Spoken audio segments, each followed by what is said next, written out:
The idea that the Civil War was about states' rights, not slavery, seems to keep popping up every 50 years or so. Back in 2015, South Carolina removed the Confederate flag from the State House grounds after intense public pressure. Mississippi redesigned its state flag in 2020 for similar reasons. Cities started taking down Confederate monuments, and suddenly people were warning that America was erasing history.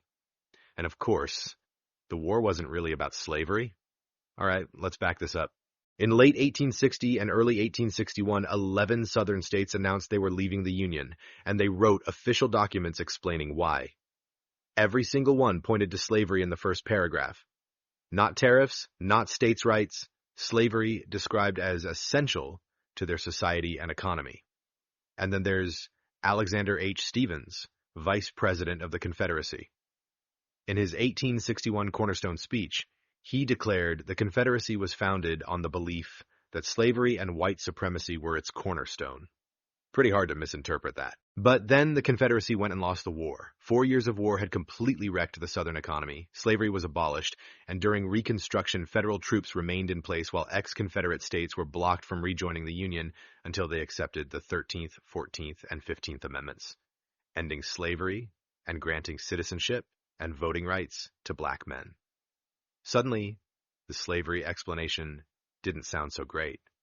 So Stephens published a massive 2-volume book in the late 1860s titled A Constitutional View of the Late War Between the States, arguing the war was actually about constitutional principles and state sovereignty. Let's fast forward again to the early 1900s. The United Daughters of the Confederacy launched a full rebranding campaign known as the Lost Cause. They influenced textbooks, pressured school boards, and circulated a pamphlet with a snappy title, A Measuring Rod to Test Textbooks. It urged teachers to remove any mention of slavery and emphasize states' rights, because admitting the war was fought to preserve slavery made both the Confederacy and the Jim Crow South that followed much harder to defend. Then comes the Civil Rights era, the third period. As black Americans demand equal rights, Confederate symbols return loudly. Georgia adds the battle emblem to its state flag in 1956. South Carolina raises the Confederate flag over the Capitol in 1962.